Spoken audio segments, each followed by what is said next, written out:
Yo. What's going on? This is Terrell, Hall of Fame, D-Line, TBKC, and all that sweet, beautiful, wonderful shit. Uh, let's talk about, let's talk about feet, right? And I think I was about to do a video about this, so if one pops up, I don't know, boy, my mind be everywhere. But let's talk about the feet. And we've talked about the feet before. And the issues with the feet, and this is a short video. Why are the feet so important? Of course, the feet are the foundation. The feet are where all of the power transfers from. The feet are they're the stabilizer of everything when this dog moves. One of the reasons why I've always recommended to people to keep your dog at a lighter weight is because if you know how the dog's feet are put together, their paws, is that, of course, we'll call them like fingers. They've got the four little fingers there. They've got the pad. And what typically will happen while you see the paws splay open like that is because it's too much weight. This is typical. Some dogs are born with bad feet and they're going to have those duck feet or whatever. But even those dogs, you can make the feet a little bit better. If you, at a young age, have a puppy, right, and the puppy is overweight, the tendons in their paws will typically start to splay open. The tendon stretches, and it stretches, and it stretches. And it stretches is because of the amount of weight it's carrying adverse to its ability to hold the weight. If those tendons, ligaments, and all that good stuff stretch out, they typically don't recover well. Now during the growing phase, they will recover some. But if you let this go on until the dog is at full maturity, you're going to have a hard time pulling those feet back together. So if your dog's feet are starting to splay, look at his weight and start trying to drop his weight. Also, another key issue is muscular strength in the feet. Because the muscles actually hold the thing together and they help support everything, good exercise will help the dog's feet out. Now, I don't mean trying to run them like a damn greyhound or anything, but they need to walk. They need to start building up the muscle and the stability in those feet to hold the feet together. The stronger the muscles, the better it'll hold the foot together and keep the strain off of the ligaments, tendons, and all that good stuff. Now, another issue that you in the feet that you will come across is the bones. Now, exercise also helps this, and supplements like Sure Grow and things that help with the bones proper growth will help out a lot.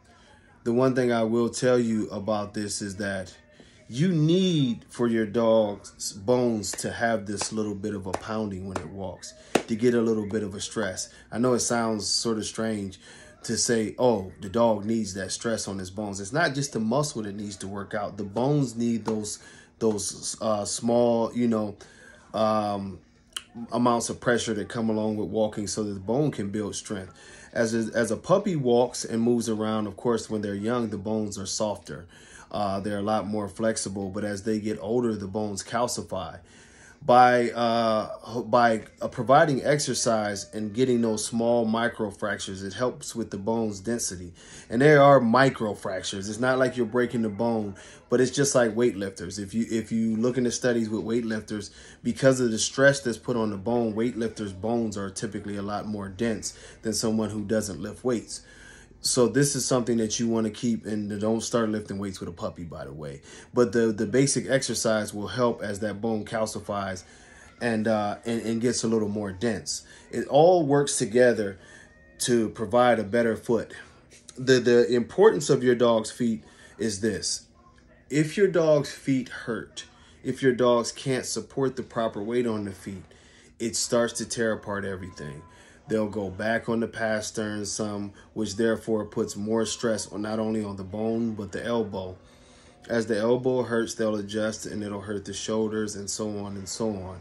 This is one of the reasons why we stress conformation, is that it is absolutely important for every part of the dog's body to fit, to be in the proper condition, the proper setting, and everything for these dogs to go forward and be great.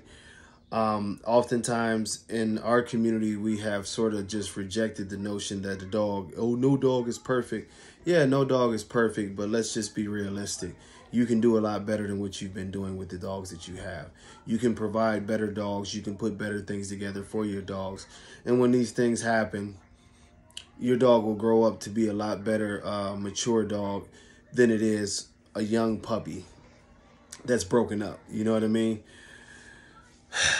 I stress to you guys, in this community, a lot of weight is not a good thing. So many of us, you know what I mean, because we're from the community and we want to see our dogs sort of, sort of be, our puppies sort of be bully and thick and all that. We want that so badly that we're forgetting about the growth process. I'm going to tell you this 100 times over. The number one thing that you'll start to tear down early with your dog being overweight is his feet. If the dog develops feet problem at a young age, it's guaranteed to cause more and more problems structurally as the dog gets older. You run the high risk of your dog developing issues that it never would have had, because the dog will adjust his posture to the pain of his feet, to its weaknesses of his feet. And that'll cause the issue that you see where the legs, literally, the legs can bow because of bad feet. And it becomes a thing because the dog's positioning of his feet, trying to take stress off of his feet. And keep in mind, when that puppy is young, the bone bows.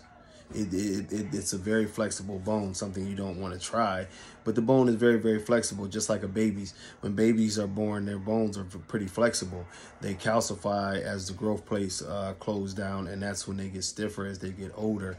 But it's one of the reasons why you rarely hear of little kids and babies breaking bones. You'll see them take crazy falls, but they don't break bones. It's because they have some flexibility to their bones that allow the bone to not easily break. It's the same thing with a puppy, but the flip side of that is that the bone is not fully developed. Therefore, it can bend, it can develop wrong with improper weight and improper resistance on that bone. So keep that in mind as you guys, go forward with your new pups. It's a reason why, y'all have heard me say this a million times, it's a reason why large breed dog food is lesser. It's definitely a reason. But until next time, man, God bless y'all. Much love. Peace.